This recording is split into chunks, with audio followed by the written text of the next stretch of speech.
오늘 저희들에게 주신 하나님 말씀 보시겠습니다. 오늘 주신 말씀은 로마서 12장 1절로 2절입니다. 로마서 12장 1절로 2절입니다. 그러므로 형제들아, 내가 하나님의 모든 자비하심으로 너희를 권하노니 너희 몸을 하나님이 기뻐하시는 거룩한 산제사로 드리라. 이는 너희의 드릴 영적 예배니라. 너희는 이 세대를 본받지 말고 오직 마음을 새롭게 함으로 변화를 받아 하나님의 선하시고 기뻐하시고 온전하신 뜻이 무엇인지 분별하도록 하라. 아멘. 오늘 우리 이렇게 모여서 예배하는 이곳에 하나님 임재하시고 우리의 예배 받아주시리라 믿습니다. 우리는 하나님께 사랑받는 귀한 하나님의 자녀들입니다. 주께서 우리에게 꼭 해주실 말씀을 오늘 우리에게 해주시리라 믿습니다. 어느 분이 이렇게 말했습니다. 내가 누구인지를 알고 어떻게 살아야 할 줄을 안다면 참 좋겠습니다. 누가 가르쳐 줄 수 있을까요? 그분의 그런 질문은 우리 모두에게 있는 것이고 또 필요한 질문이라 생각이 듭니다. 우리 자신이 누구이고 또 무엇을 하며 어떻게 살아야 할 줄을 안다면 우리는 인생 여정 방황하지 않고 참 의미 있게 살아가며 풍성한 삶의 열매를 거두며 살 수 있으리라 믿습니다. 그런데 감사한 것은 창조주 하나님, 전능하신 하나님께서는 침묵하고 계시는 분이 아니라 우리에게 말씀하고 계시는 하나님이십니다. 천지 만물을 통해 하나님의 뜻을 보여주시고 우리를 향한 하나님의 생각을 밝혀주실 뿐 아니라 기록한 성경 말씀을 통해서 우리가 누구인지를 말씀해 주고 있고 어떻게 살아야 할 줄을 말씀해 주고 있기 때문입니다. 그래서 성경을 가진 사람은 인생 여정에 등불을 가지고 있는 사람이라고 볼 수 있습니다. 어두운 길 방황하지 않고 등불 들고 갈 길을 찾아가는 사람처럼 우리는 성경을 통해 하나님께서 우리에게 들려주시는 말씀을 들으니 자신을 알고 삶의 길을 찾아갈 수 있기 때문입니다. 오늘 하장로님 읽어주신 로마서는 저 개인적인 삶의 여정에 보면 저를 살려준 말씀입니다. 창세기로부터 계시록까지 성경 모든 것을 통해 하나님은 우리에게 말씀해 주시지만 각 사람에게 특별한 방법으로 특별한 때에 말씀을 들려주시는데 저는 로마서를 읽다가 하나님의 사랑을 발견했고 제가 어떤 사람인지를 발견했고 그러면 무엇을 위해 살아야 할지를 알 수 있었기 때문이에요. 로마서는 긴 성경은 아닌데요. 크게 둘로 구분될 수 있습니다. 전반부와 후반부로 나눠지는데 전반부는 1장에서 11장까지 우리가 하나님 앞에 어떤 은혜를 입은 사람인지를 말씀해 줍니다. 그리고 후반부는 그러면 우리가 어떻게 살아야 할지를 말씀해 주고 있습니다.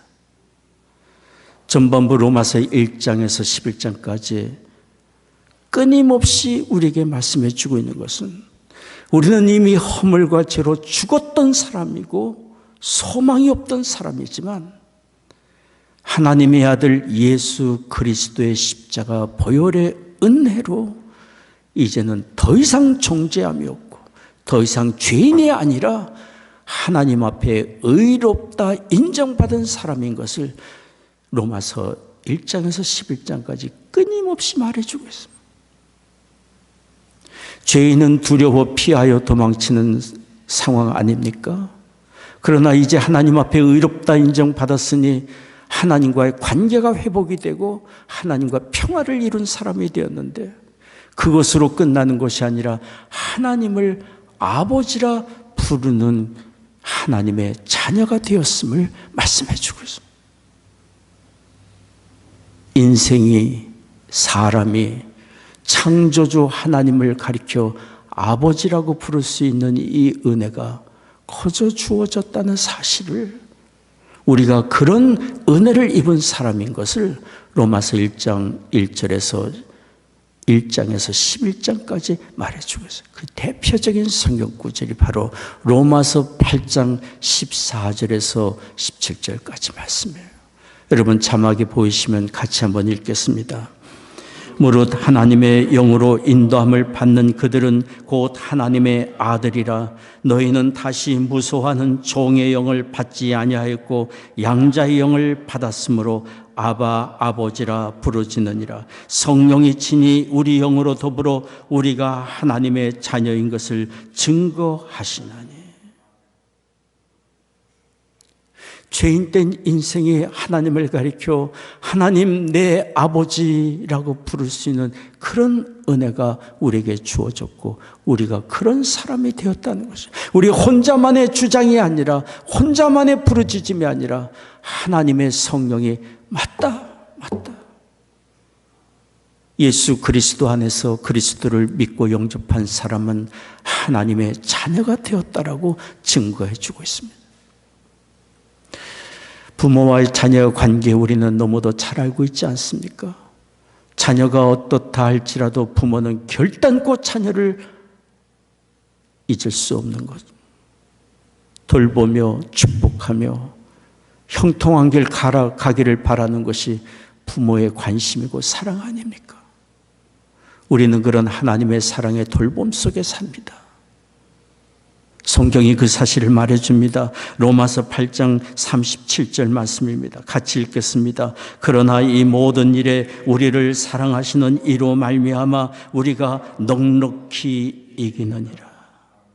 이 모든 일에 육체의 질병과 삶의 실망스러운 일과 어떤 난관과 어려움 앞에서도 실패의 상황에서도 결국은 우리가 이긴다고 말씀하고 있어요.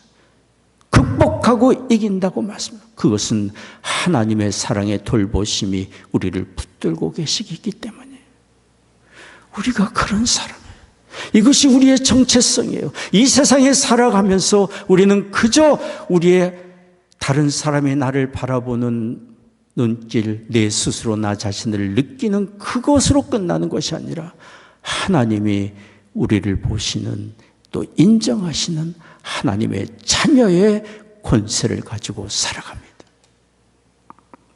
로마서는 1장에서 11장까지 바로 이런 우리의 정체성, 우리가 누구인지를 밝히 말해주고 있어요. 로마서 12장부터 로마서 후반부는 그러면 우리가 이제 어떻게 살아야 할지를 말씀해 주고 있는데요. 오늘 하장님 읽어주신 로마서 12장 1절, 2절은 바로 그 처음 시작의 내용입니다. 어떻게 살아야 할지를 말씀해 주시는 로마서 12장 1절은 이렇게 시작이 됩니다. 그러므로 형제들아 내가 하나님의 모든 자비하심으로 너희를 권하노니. 이처럼 우리가 하나님 앞에 의롭다 인정받았고 하나님께 사랑받는 자녀요 하나님을 내 아버지요라고 부르는 그런 은혜를 입은 우리에게 말씀하고 있는 것입니다. 하나님의 모든 자비하심을 받은 너희에게 모든 자비하심으로 권하노니. 어떻게 살아야 할지를 말씀해 주고 있습니다. 오늘 우리는 두 가지의 음성을 들을 수 있습니다. 이 두 가지의 음성은 바로 하나님의 자녀로서 이 세상을 살아갈 때 가장 베이직한, 가장 기본적인 삶의 자세예요. 첫째는 하나님의 자녀로서, 하나님께 사랑받는 자녀로서 하나님께 우리 자신을 드리는 삶을 살라고 오늘 여기 말씀하고 있습니다. 오늘 말씀을 보시죠. 로마서 12장 1절 말씀 하반절입니다. 같이 읽겠습니다. 너희 몸을 하나님이 기뻐하시는 거룩한 사한제사로 드리라. 이는 너희의 드릴 영적 예배니라. 너희 몸을 하나님이 기뻐하시는 사한제사로 드리라. 너희 몸을 드리라고 하신 이 말씀은 전인격적인 우리의 삶 전체를 가리켜 말합니다. 마음과 생각과 행실과 우리의 언어와 우리의 모든 관계와 우리의 일터와 우리의 현재와 앞날에 이르기까지 우리의 삶 전체를 하나님의 영광을 위하여 드리라고 말씀하고 있습니다. 우리는 하나님의 자녀이기 때문에, 하나님께 소속된 사람이기 때문에, 하나님께 우리 자신을 드리지 않으면 우리는 세상에 우리 자신을 드리며 세상을 쫓아 살 수밖에 없기 때문에.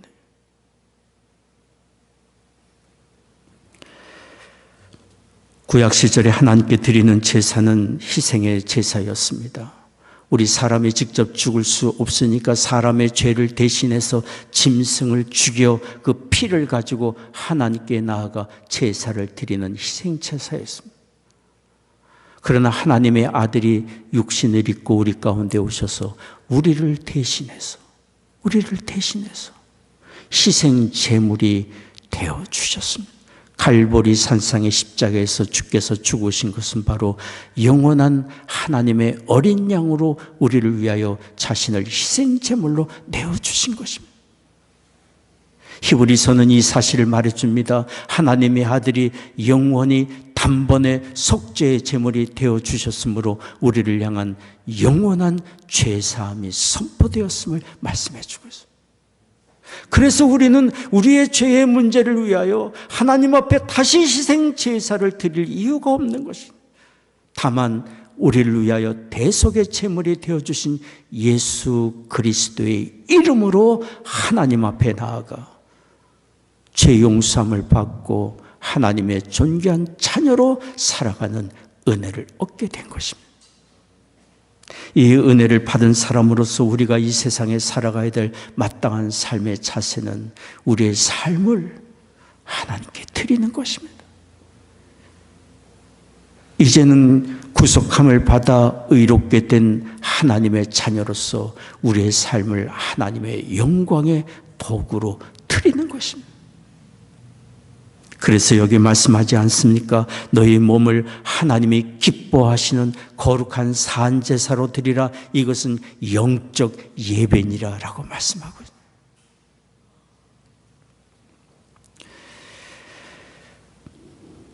메시지라는 영어 번역 성경은 로마서 12장 1절을 이렇게 번역합니다.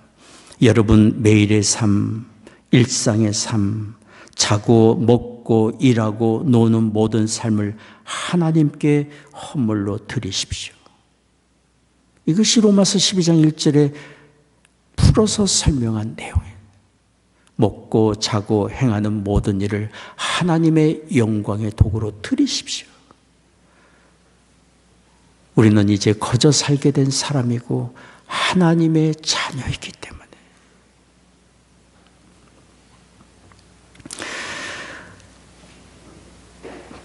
초대 교회 시절에 초기 기독교 교부였던 존 크리소스톰은 우리 몸을 산제사로 하나님께 드리는 것에 대해서 이렇게 설명했습니다.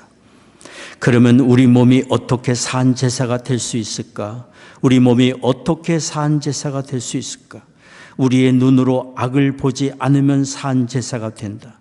우리의 혀로 나쁜 말, 악한 말을 하지 않으면 제사가 되고, 손으로 죄를 짓지 않으면 번제물이 되고, 그리고 더욱 적극적으로 우리의 손으로 구제를 하고 우리를 저주하는 자를 우리의 입으로 축복하고 우리의 귀로 하나님의 말씀을 들을 때 그것은 산제사가 된다.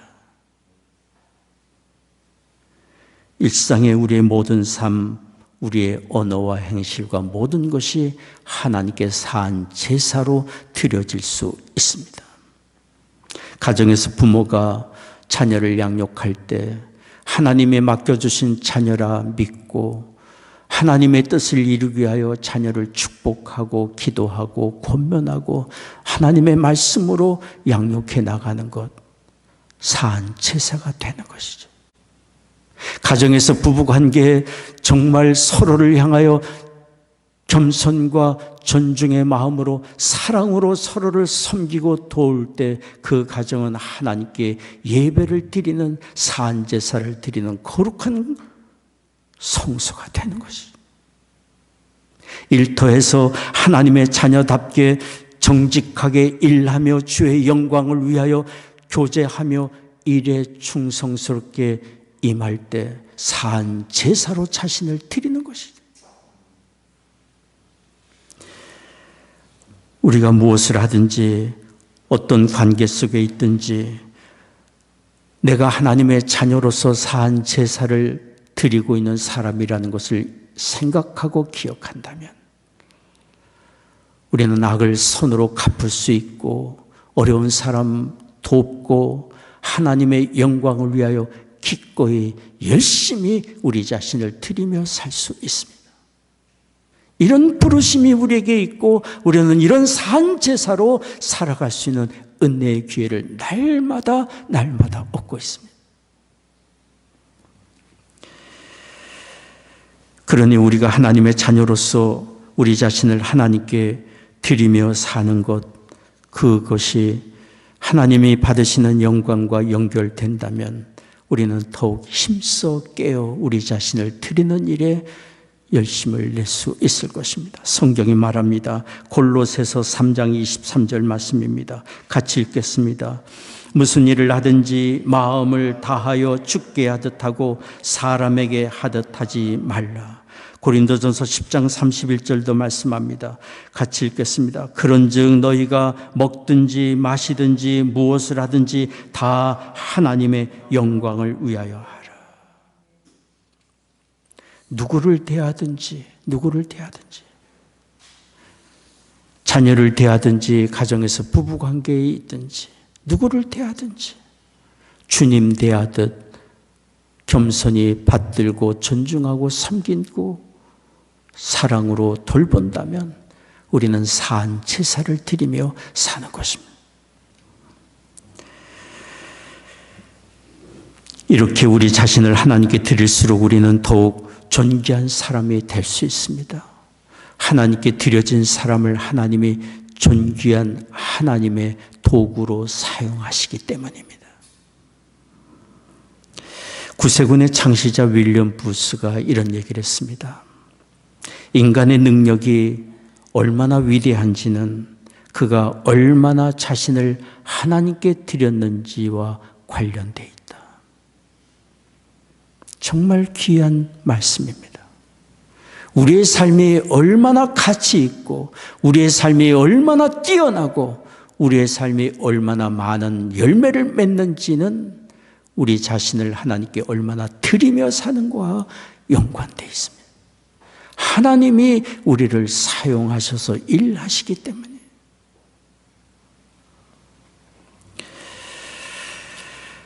그러니 우리가 하나님께 우리 자신을 드리며 사는 우리의 모든 삶은 무엇 하나 헛되지 않습니다. 하나님께 드려진 것이니 하나님이 받으셔 사용하시고 하나님이 아시고 기억하시기 때문에 영원한 가치가 있는 것입니다. 말 한마디, 행실, 우리의 섬김, 작은 것 하나도 하나님의 영광을 위하여 드려진 것은 영원한 가치가 있습니다.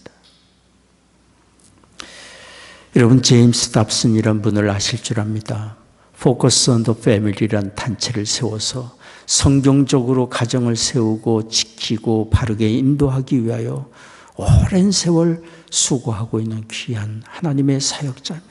제임스 답슨. 이분이 대학 시절에 있었던 이야기입니다. 이분은 테니스 선수였습니다. 제임스 답슨의 희망은 테니스에서 챔피언이 되는 것이었어요. 간절히 바라고 열심히 임했고 결국은 나중에 테니스 챔피언이 되었습니다. 우승 트로피를 받았습니다. 뛸 듯이 기뻤어요. 이분이 받은 테니스 시합의 우승 트로피가 학교 트로피 전시장에 전시되었습니다. 그런데 학교의 트로피 전시장에 트로피가 자꾸만 쌓여져 가다 보니까 학교가 트로피를 관리할 수가 없었어요. 그래서 일정 부분을 정리해서 폐기 처분하고자 했어요. 그 중에 제임스 답슨의 트로피가 포함됐어요. 쓰레기통에 버려졌어요. 그런데 다행히 누군가가 쓰레기통에 버려진 제임스 답슨의 테니스 우승 트로피를 찾아서 우편으로 보내준 거예요. 제임스 다슨이 자기가 받은 그 트로피를 들고 이런 생각이 들었습니다. 얼마간의 시간이 지난 후에는 우리의 삶의 모든 트로피는 누군가에 의해 버려지게 된다. 우리가 거둔 승리, 우리가 받은 영광, 그 모든 것은 시간이 지나면 퇴색하고 누군가에 의해 잊혀질 뿐 아니라 우리 스스로도 잊어져 가게 되는 것이 세상사의 일입니다. 성경은 말합니다. 세상의 일은 다 지나가는 것이라고 말합니다. 그러나 영원히 남는 것, 영원히 남는 것, 하나님 나라까지 가지고 갈 수 있는 것, 하나님께 드려진 삶, 하나님의 영광을 위하여 사용한 우리의 재능과 시간과 차원, 영원히 남는 것이고, 하나님을 섬기고 하나님을 사랑하는 마음으로 누군가를 돕고 섬기고 살아간 선한 일들은 하나님이 아시고 기억하시고 영원히 남는 것입니다. 하나님이 갚아주시는 것이기 때문에. 성경이 말합니다. 요한계시록 22장 12절 말씀입니다. 같이 읽겠습니다. 보라, 내가 속히 오리니 내가 줄 상이 내게 있어 각 사람에게 그의 일 한 대로 갚아주시리라. 우리 주님이 친히 하신 말씀. 각 사람에게 그의 일 한 대로 갚아주리라. 그것은 우리의 모든 크고 작은 일들, 섬김과 우리의 베품과 우리의 모든 수고를 주님이 보시고 아시고 기억하시는 것을 의미합니다. 그러니 우리의 사는 것은 날마다 그저 사는 것이 아니라 하나님이 보시는 앞에 사는 것이고 하나님께 상급을 쌓아가는 삶이니 우리의 날마다의 삶이 얼마나 의미 있고 가치 있는 것이, 우리의 삶, 나의 가진 재능과 차원과 모든 것들을 하나님의 영광을 위하여 드리며 산다면 우리의 매 순간의 삶이 정말 보람되고 가치 있고 영원한 것입니다. 하나님의 자녀로 우리를 택하시고 부르신 하나님께서 이렇게 살도록 우리를 부르고 계시는 것입니다. 너희 몸을 하나님의 기뻐하시는 거룩한 산제사로 드리라. 하나님의 부르심에 응답하는 우리가 되기를 원합니다. 오늘 두 번째 말씀 우리가 드리려고 하는 말씀이 있습니다. 그것은 하나님께 우리 자신을 드리며 살기 위해서 우리에게 꼭 필요한 것입니다. 그것은 분별의 지혜입니다. 분별의 지혜. 무엇이 하나님이 기뻐하시고 하나님이 바라시는 것인지, 무엇이 하나님이 선하다 말씀하시고 온전하다고 말씀하시는지 하나님의 뜻을 분별하는 지혜가 우리에게 필요합니다. 오늘 로마서 12장 2절 말씀 같이 읽겠습니다. 너희는 이 세대를 본받지 말고 오직 마음을 새롭게 함으로 변화를 받아 하나님의 선하시고 기뻐하시고 온전하신 뜻이 무엇인지 분별하도록 하라. 생각 없이 살면 우리는 세상과 타협하게 되고, 생각 없이 살면 우리는 세상의 가치와 정서에 물들어가기 마련이에요. 분별하며 산다는 것은 하나님이 기뻐하시고 선하시고 온전하신 뜻을 쫓아 분별하며 산다는 것은 거룩한 삶을 추구하는 것입니다. 그것이 하나님이 선하시고 기뻐하시고 온전한 뜻이기 때문에 거룩함이란 온전한 믿음의 자리에 이르는 것이고, 거룩함이란 하나님께 우리 자신을 온전히 내어드리는 헌신인 것이고, 거룩함이란 예수 그리스도 안에서 온전케 된 사람의 인격이고, 거룩함이란 모든 일에 하나님의 선하시고 기뻐하시는 뜻을 쫓아 사는 삶의 방향성입니다. 방향성.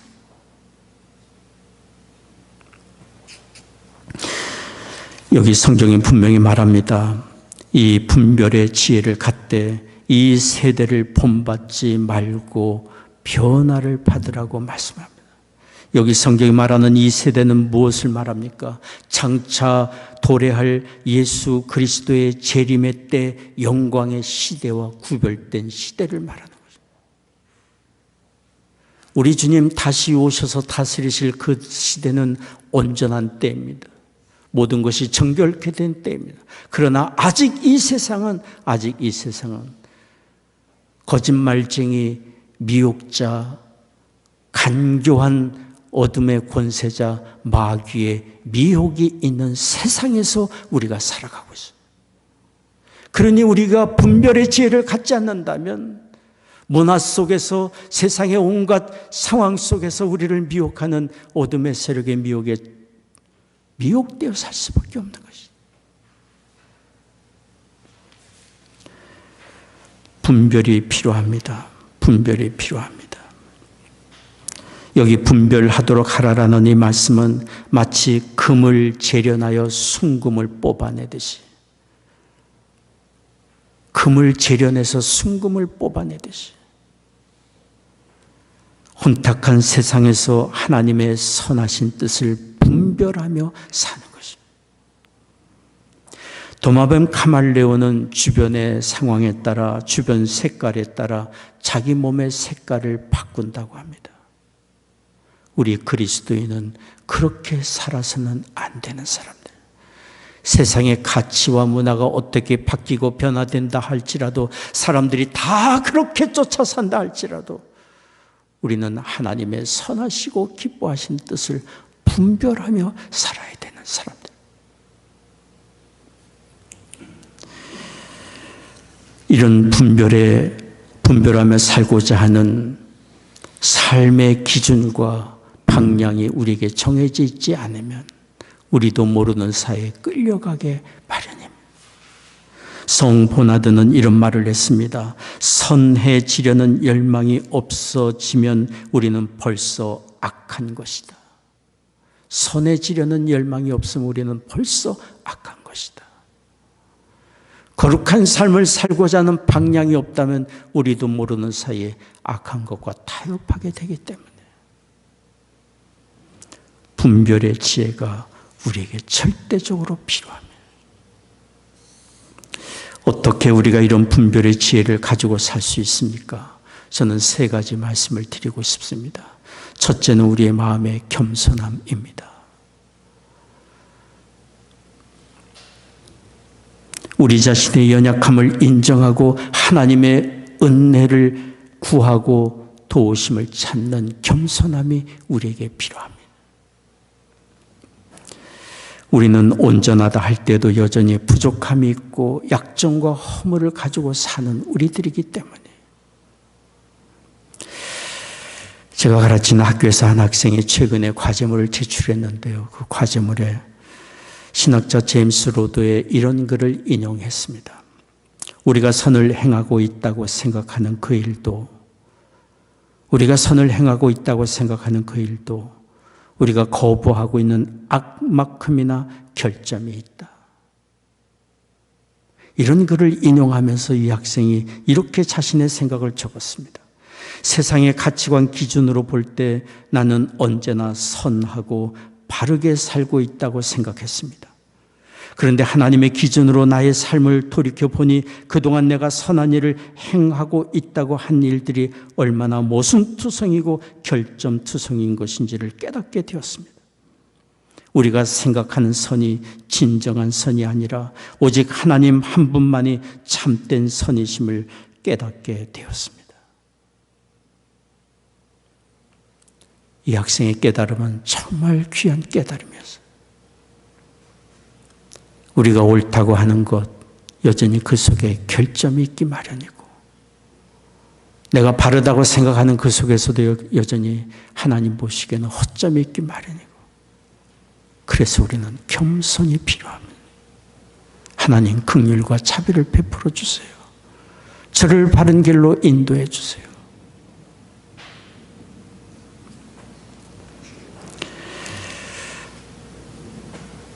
분별의 마음, 겸손한 사람이 하나님의 선하시고 기뻐하시고 온전한 뜻이 무엇인지를 분별하고자 하는 마음을 갖기 때문이에요. 두 번째는 하나님의 말씀인 성경을 쫓아 살을 때 우리는 분별의 지혜를 가질 수 있습니다. 날 구원하시고 나를 자녀 삼아주신 하나님을 우리가 사랑한다면, 하나님을 뜨겁게 사랑한다면 하나님이 우리에게 말씀하시고 기록해 주신 성경을 또한 사랑할 것입니다. 자녀가 부모의 말씀을 귀 기울여 듣고 그 말씀을 쫓아 살고자 하듯이 우리가 하나님을 사랑한다면 기록된 성경 말씀을 통하여 주의 음성을 듣고 그 말씀을 쫓아 살 것입니다. 하나님의 말씀은 우리가 누구인지를 일깨워주고 어디로 가야 할지 무엇을 해야 할지를 일깨워주는 하나님의 말씀이기 때문이에요. 시편 119편 100절에서 104절까지 말씀입니다. 우리 같이 읽겠습니다. 시편 119편 100절에서 104절까지입니다. 주의 법도를 지킴으로 나의 명철함이 노인보다 승하니이다. 내가 주의 말씀을 지키려고 발을 금하여 모든 악한 길로 가지 아니하였사오며 주께서 나를 가르치셨으므로 내가 주의 규례에서 떠나지 아니하였나이다. 주의 말씀의 맛이 내게 어찌 그리 단지요 내 입의 꿀보다 더하니이다. 주의 법도로 인하여 내가 명철케 되었으므로 모든 거짓 행위를 미워하나이다. 주의 말씀을 가진 사람이 분별의 지혜를 가질 수 있고 하나님의 선하시고 기뻐하시고 온전하신 뜻을 쫓아갈 수 있습니다. 세 번째입니다. 우리가 분별의 지혜를 얻으려면 우리를 도우시는 하나님의 성령을 쫓아 살아야 합니다. 성령은 하나님의 영으로 우리 안에 거하시며 우리의 약함을 도우시는 분이시기 때문에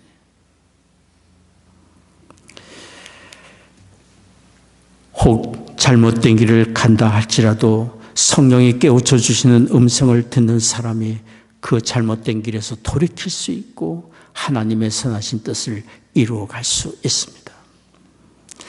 때로 우리가 잘못된 것을 구할 때 하나님의 성령이 우리 안에 거하시며 우리를 위하여 대신 탄식하며 기도해 주기도 하십니다. 성경을 같이 보겠습니다. 로마서 8장 26절 말씀입니다. 이와 같이 성령도 우리 연약함을 도우시나니 우리가 마땅히 빌 바를 알지 못하나 성령이 말할 수 없는 탄식으로 우리를 위하여 친히 간구하시느니라. 부모가 그 자녀를 사랑하고 안타까운 마음으로 잘못된 길을 가는 자녀를 가슴에 품고 눈물로 기도하듯이 우리를 사랑하시는 하나님께서는 그 하나님의 성령께서는 말할 수 없는 탄식으로 우리를 위하여 기도하고 계십니다. 그 성령이 깨우쳐 주시는 음성을 우리는 들을 수 있어야 합니다. 성경을 통해 말씀하시고 우리가 경험하는 환경을 통해 말씀하시고 고요히 있을 때 우리의 심령에 말씀하시는 성령의 깨우침에 귀를 기울여 듣고 쫓는 사람이에요. 분별의 지혜를 가지고 이 세상에서 혼탁한 세상에서 하나님의 선하신 뜻을 분별하여 알 수 있습니다. 제가 잘 아는 사람의 이야기입니다. 자동차 접촉 사고가 났습니다. 자동차에 데미지가 입었습니다. 바디샵에 가서 수리비가 얼마나 들지를 확인한 후에 보험회사에 청구를 했습니다. 그런데 보험회사 직원이 이렇게 말했습니다. 이런 기회에 접촉사고가 나기 이전에 데미지 입은 것도 다 보험회사에 청구해서 고치시면 좋겠네요. 사람들 다 그렇게 합니다. 보험회사 직원은 이 고객을 돕기 위해 그런 권면을 해준 거예요. 이분이 바로 보험회사 직원의 이야기를 듣고 그렇게 청구를 했어요. 접촉사고로 난 데미지, 그 전에 있었던 데미지 다 합쳐서 보험회사에 청구를 했어요. 그런데 그 일이 있고 나서 마음이 불편했어요. 편안하지를 못했어요. 부정한 자기의 행동 때문에 마음에 괴로웠어요. 죄책감에 며칠을 신음하다 하나님 앞에 회개했습니다. 하나님, 제가 잘못했습니다. 누가 뭐라 할지라도 제가 분별의 지혜를 가지고 거절할 건 거절하고 바르게 행동했어야 됐는데 제가 잘못했습니다. 그리고는 보험회사 직원에게 전화를 했습니다. 죄송합니다. 자동차 사고 있기 전에 있었던 데미지에 대한 수리비는 취소해 주십시오. 정말 원합니다. 취소해 주십시오. 그렇게 하고 난 이후에 이분의 마음에 말할 수 없는 평안이 찾아왔고 자신의 모든 삶 하나님이 지키고 돌보아 주신다는 확신을 얻게 된 거예요.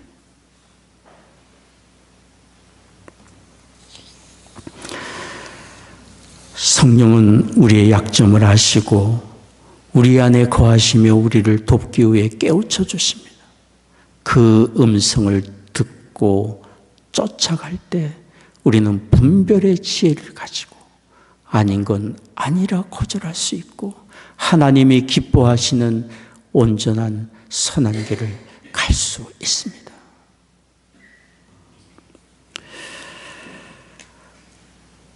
하나님의 자녀로서 우리가 택할 길은 너무도 분명합니다. 거룩한 길, 하나님이 기뻐하시고 선히 여기시고 온전하게 여기시는 거룩한 길을 우리는 가야 합니다. 이것이 우리가 구하고 또 구해야 될 가장 중요한 기도 제목입니다. 1984년에 작고하신 미국의 철학자여 전도자이셨던 프랜시스 셰퍼 박사가 말년에 자기가 하나님 앞에 갈 날이 얼마 남지 않은 것을 생각하고 간절한 마음으로 대학 캠퍼스를 다니며 학생들에게 외치고 했던 내용이 있습니다. 그분은 다니며 이렇게 절박한 마음으로 외쳤습니다. 사랑하는 학생 여러분, 육신의 행복을 여러분의 삶의 목표로 삼지 마세요. 그것은 하나님을 모르는 이 세상 사람들이 구하는 것입니다. 그것은 그리스도인들이 구할 바가 아닙니다. 우리 그리스도인들이 너나 할 것 없이 행복은 구하지만 거룩함은 구하지 않고 있습니다. 프랜시스 셰퍼 박사는 간절한 마음으로 우리가 구할 것은 하나님의 거룩하심을 본받아 사는 거룩한 삶이라고 외치고 또 외쳤습니다. 우리가 그렇게 살아야 되는 이유는 하나님을 아버지라 부르는 하나님의 자녀이기 때문입니다. 분명히 말씀하지 않았습니까? 우리가 무슨 일을 당하든지 하나님의 사랑 안에서 우리는 넉넉히 이길 수 있다고 말씀하고 있지 않습니까?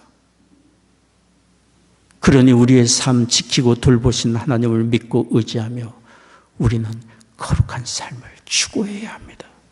죄악과 구별되고 하나님이 기뻐하시는 선한 일을 추구하며 열심을 내며 하나님의 존귀한 자녀답게 살아가는 삶.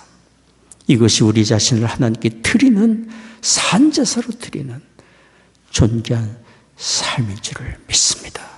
기도하겠습니다.